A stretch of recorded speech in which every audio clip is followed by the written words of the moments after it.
Hello students, बच्चों ये हमारी वर्कशीट नंबर 20 है और इसमें यहाँ पर हमारे से पूछा गया कि हमें लोकतंत्र की ज़रूरत क्यों है, लोकतंत्र हमारे लिए क्यों ज़रूरी है। तो ये 9th क्लास की है, सोशल स्टडीज़ की और पॉलिटिक्स की बुक से ली है। जो हमारी पॉलिटी की बुक है उससे 2nd चैप्टर से ये लिया गया है।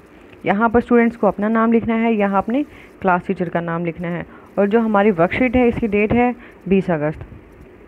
तो बच्चों यहाँ देखते हैं कि हमें लोकतंत्र की ज़रूरत क्यों है, किन किन कारणों से लोकतंत्र हमारे लिए ज़रूरी है। तो अपनी वर्कशीट को करते हुए आगे बढ़ते हैं। तो यहाँ देखते हैं, जब एक अच्छी शासन व्यवस्था की बात की जाती है, अच्छी शासन व्यवस्था मतलब जब हम यदि किसी अच्छे नेता को चुनते हैं तो वो हमारे लिए, जनता के लिए बेहतर कार्य करता है, तो वो क्या होती है, एक अच्छी शासन व्यवस्था हो जाती है। अच्छी शासन व्यवस्था की बात करते हैं तब लोकतांत्रिक शासन व्यवस्था का जिक्र ज़रूर किया जाता है। फिर से वही बात है, लोकतांत्रिक शासन व्यवस्था कौन सी होती है, जहाँ पर जनता का शासन होता है। लोकतंत्र का मतलब क्या होता है, जनता का तंत्र, जनता का शासन। तो यहाँ पर एक ऐसी शासन व्यवस्था जो अच्छी होती है, और उस अच्छी व्यवस्था में हम किसका जिक्र करते हैं, लोकतांत्रिक शासन व्यवस्था का जिक्र जरूर किया जाता है, क्योंकि ये अच्छी मानी जाती है। यहाँ तक कि दुनिया भर में सभी लोग लोकतांत्रिक व्यवस्था चाहते हैं, जहाँ पर जो एक राजा है और उसके सारे निर्णय माने जाते हैं, तानाशाह होता है। तो वहाँ पर क्या लोग क्या चाहते हैं कि हमारे देश में भी लोकतांत्रिक व्यवस्था हो, हम भी अपने आप अपने नेता को चुने जो हमारे भलाई के लिए कार्य करे। तो कैसी व्यवस्था को चाहते हैं, लोकतांत्रिक व्यवस्था को चाहते हैं। जिन देशों में पहले लोकतांत्रिक शासन व्यवस्था नहीं थी वहाँ भी अब इसे अपनाया जा रहा है, और जो देश ऐसे थे जहाँ पर तानाशाह था या राजा था, वहाँ पर ऐसी शासन व्यवस्थाएं थी, वहाँ पर भी अब किसको अपनाया जा रहा है, लोकतांत्रिक शासन व्यवस्था को अपनाया जा रहा है, जहाँ पर ये व्यवस्थाएं नहीं थी। आइए लोकतांत्रिक व्यवस्था के विषय में और चर्चा करके पता लगाने का प्रयास करें कि लोकतांत्रिक व्यवस्था अन्य शासन व्यवस्थाओं से बेहतर क्यों है। तो यहाँ पर इसने क्या बोला है कि चलिए हम इसी टॉपिक पर आगे इसी विषय पर आगे चर्चा करते हैं, बातें करते हैं और कोशिश करते हैं कि जो लोकतांत्रिक शासन व्यवस्था है वो दूसरी शासन व्यवस्थाओं से कैसे अच्छी है, उसके बारे में हम पता लगाते हैं। तो यहाँ पर लोकतांत्रिक शासन व्यवस्था की बातें की गई हैं। अब है लोकतंत्र के पक्ष में विचार। जो लोकतंत्र है उसके फेवर में जो बातें हैं कि लोकतंत्र हमारे लिए क्यों ज़रूरी है। लोकतांत्रिक व्यवस्था दूसरों से बेहतर है, दूसरों से बेहतर मतलब दूसरों से अच्छी है, क्योंकि इसमें हमें चुनी हुई सरकार को बदलने का अवसर भी मिलता है। जो सरकार हमने चुन रखी है, जो सरकार का टाइम पीरियड होता है वो 5 साल के लिए होती है, और यदि वो अच्छे कार्य नहीं करती है जनता के भलाई के लिए, तो क्या होता है, जब दोबारा चुनाव होते हैं हम उसका बदलाव कर सकते हैं, हम उसको चेंज कर सकते हैं। हमारे पास इतनी ताकत होती है कि हम वोटों के द्वारा उसका बदलाव कर सकते हैं। लोकतांत्रिक शासन व्यवस्था में सरकार जनता के प्रति जवाबदेह होती है कि सरकार ने लोगों के लिए क्या किया। सरकार को किसको जवाब देना पड़ता है, जनता को जवाब देना पड़ता है। इसीलिए ये बेहतर दूसरी पद्धति से, जो दूसरी पद्धतियाँ हैं उनसे अच्छी मानी गई है। कि यहाँ पर कौन जवाबदेह है, सरकार जवाबदेह है। किसके प्रति है, जनता के प्रति। उसको जनता को जवाब देना पड़ता है कि मैंने लोगों की भलाई के लिए इन कामों को किया। उसके बाद है लोकतंत्र में ज़्यादा लोग चर्चा में भाग लेते हैं, और जो लोकतांत्रिक शासन व्यवस्था होती है उसमें क्या होता है, बहुत सारे लोग इकट्ठे होकर चर्चा में भाग लेते हैं, जिससे जो गलतियां होती है, गलतियों की गुंजाइश कम हो जाती है, कि वहाँ पर गलतियां कम होती हैं और बेहतर निर्णय लेने की संभावना बढ़ती है, और जो निर्णय हमारे फेवर में होते हैं अच्छे प्रयास किए जाते हैं ताकि हमारी भलाई में उन निर्णयों को लिया जाए। उसके बाद आगे देखते हैं, लोकतांत्रिक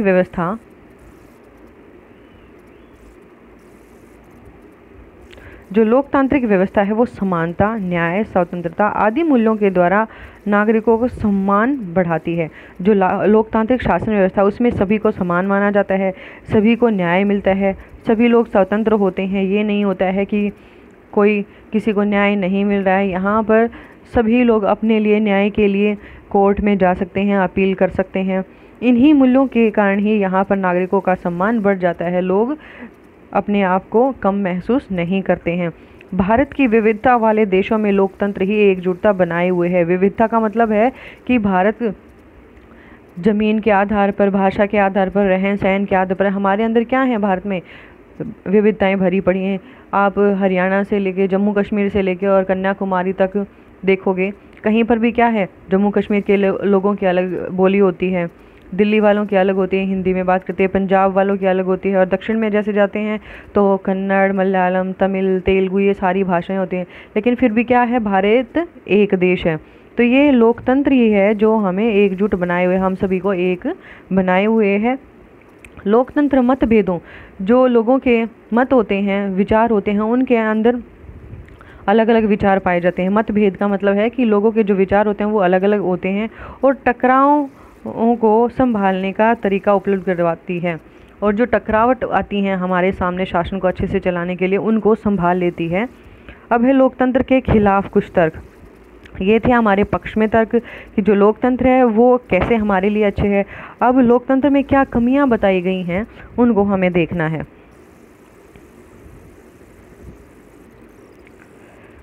तो यहाँ देखते हैं हम लोकतंत्र की कमियों को। लोकतंत्र में नेता बदलते रहते हैं, इससे अस्थिरता पैदा होती है। यहाँ सिर्फ सत्ता का खेल मुख्य है, जिसमें इससे नैतिकता की कोई जगह नहीं होती है। यहाँ पर क्या होता है कि हर 5 साल के बाद नेता बदल दिए जाते हैं, जिससे जो शासन व्यवस्था है उसमें अस्थिरता पैदा होती है कि कोई नेता अच्छे से काम कर रहा है और 5 साल के बाद जब चुनाव होते हैं, यदि उसी नेता को दोबारा से वोट नहीं मिलती है, कोई दूसरा नेता आ जाता है, तो वो अपने अनुसार कार्य करता है। तो जिसके अनुसार क्या होता है, सिर्फ सत्ता का खेल होता है। जो सत्ता में होता है वो अपने अनुसार कार्यों को करता है, और नैतिकता, जो मनुष्य की भलाई का जो कार्य है, वो यहाँ पर जगह नहीं लेता है। लोकतांत्रिक व्यवस्था में इतने सारे लोगों में बहस और चर्चा करनी पड़ती है कि कोई भी फैसला लेने में देरी हो जाती है। कि यहाँ पर जो लोकतांत्रिक व्यवस्था, उसमें क्या होता है, बहुत सारे लोग चर्चा में भाग लेते हैं, तो वहाँ पर चर्चा में भाग लेते हैं तो बहस भी हो जाती है उन लोगों के बीच में। तो यहाँ क्या होता है, जो डिसीजन हमें टाइम से लेने हैं, उन डिसीजंस को लेने में देरी हो जाती है, क्योंकि कई लोग उसके फेवर में होते हैं और कई बोलते हैं कि नहीं, ये ऐसे नहीं होना चाहिए। तो जब तक वो अपना फाइनल डिसीजन नहीं दे देते, तब तक जो डिसीजन हमें लेना है उसको लेने में हमें देरी हो जाती है। लोकतंत्र में चुनावी लड़ाई महत्वपूर्ण तथा बहुत खर्चीली होती है। जब भी चुनाव होते हैं तो वो क्या होती है जरूरी लोकतंत्र के लिए, लेकिन क्या होती है, खर्चीली होती है, उसमें बहुत पैसा लगता है, जिसके कारण भ्रष्टाचार फैलता है, और जिसके कारण हर जगह करप्शन फैलता है, भ्रष्टाचार फैलता है। इस व्यवस्था में कभी कभी नेता सिर्फ अपने हितों को ध्यान रखते हैं, जनता को पता ही नहीं होता कि उनके हित किसमें हैं। और कई बार क्या होता है कि जो नेता होते हैं वो सिर्फ आपने कभी भी देखा होगा, जो भी एमएलए वगैरह हैं या सीएम वगैरह हैं, पहले उनके मकान और घर कैसे हैं, उनके पास ज़मीन वगैरह नहीं होती, लेकिन जैसे वो नेता बनते हैं उनके घर भी अच्छे बन जाते हैं, गाड़ियों में घूमते हैं, और उनके पास ज़मीन भी अच्छी हो जाती है। तो वो क्या करते हैं, सिर्फ अपने हितों को ध्यान में रखते हैं, जनता के हित का उन्हें ध्यान ही नहीं रहता है कि हमें क्या करना है। तो जिससे कई बार क्या होता है, जो गलत या ख़राब डिसीजन लिए जाते हैं, जो जनता के फेवर में नहीं होते हैं, उनकी भलाई में नहीं होते हैं। तो ये थे बच्चों हमारी आज की वर्कशीट, और अब देख लेते हैं हम इसके क्वेश्चन आंसर्स। भारत जैसे विविधता वाले देश में लोकतंत्र क्यों जरूरी है। हमारा पहला क्वेश्चन है कि भारत क्या है, बहुत सारी विविधताएं, यहाँ धर्म के आधार पर, रहन सहन, रीति रिवाज, तो ये क्या है, पूरे देश के अलग अलग है, लेकिन फिर भी पूरा देश एक है। यहाँ पर किसकी वजह से है, लोकतंत्र की वजह से एक है। तो इसके आंसर्स देख लेते हैं। ये है हमारे क्वेश्चन नंबर 1 का आंसर। भारत जैसे विविधता वाले देश में बहुत ज़रूरी है, क्योंकि लोकतंत्र ही सभी के बीच एकजुटता बनाए हुए है। क्या जरूरी है, लोकतंत्र जरूरी है, जो सभी लोगों के बीच में क्या बनाए हुए है, एकजुटता बनाए हुए है, सभी को एक करके रखा हुआ है।